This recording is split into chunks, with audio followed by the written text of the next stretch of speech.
What's up, YouTube? So I'm here to talk about the PlayStation 4 Controller and a great tip for anybody who owns a PlayStation 4. Now, anybody who has played it for an extended duration knows that the PlayStation 4 Controller is a piece of junk. I mean, don't get me wrong. I really enjoy the controller. I like the way it looks. I like the way it feels, but it's not a quality product. I personally have already brought in several controllers because they all keep breaking, but I recently found a nice little trick to where you can make all those controllers usable again. Now, the typical problem that I've been having deals with the triggers, the L2 and the R2. Now, normally the trigger would work like this.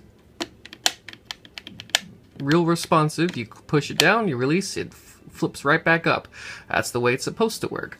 But eventually, if you play as often as I do, the triggers will break, such as like this one. See, you push it and it stays back. I can actually move it back forward, which is a major problem, especially when you're playing a first-person shooter and you click that down, it goes into the sights, and then you let go and you're still stuck in the sights. That is a major problem. Not to worry, I have an easy fix for this. But before I give you the trick, let's talk about what exactly is the issue here. Now, the trigger itself has two little tabs on each side of it.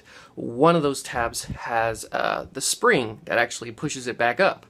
And eventually what happens is the side with the spring, it eventually has too much tension on that tiny little plastic tab, and the plastic tab literally breaks off.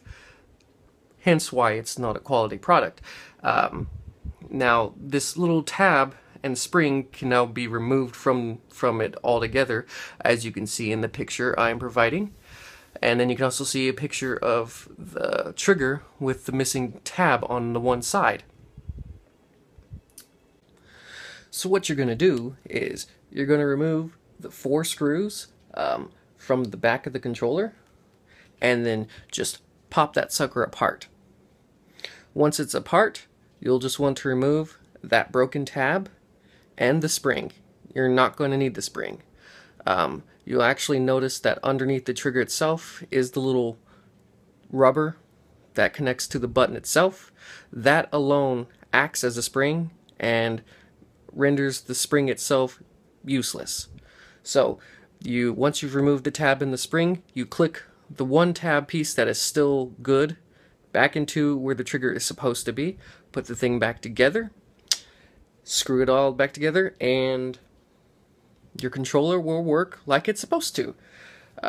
This controller right here actually is the controller that came with my PlayStation when I got it at midnight, and both of these triggers are broken. They're both missing the tab and the spring, and as you can see, they work perfectly fine. The only thing you'll notice is the tabs themselves, they're a little loose. They have some leeway and can move around, but honestly, that isn't that big of a deal, because now you can go back to clicking it without a problem. This has been a quick tip for all you frustrated PlayStation 4 players. I hope it was helpful. Enjoy! Shame on you, Sony!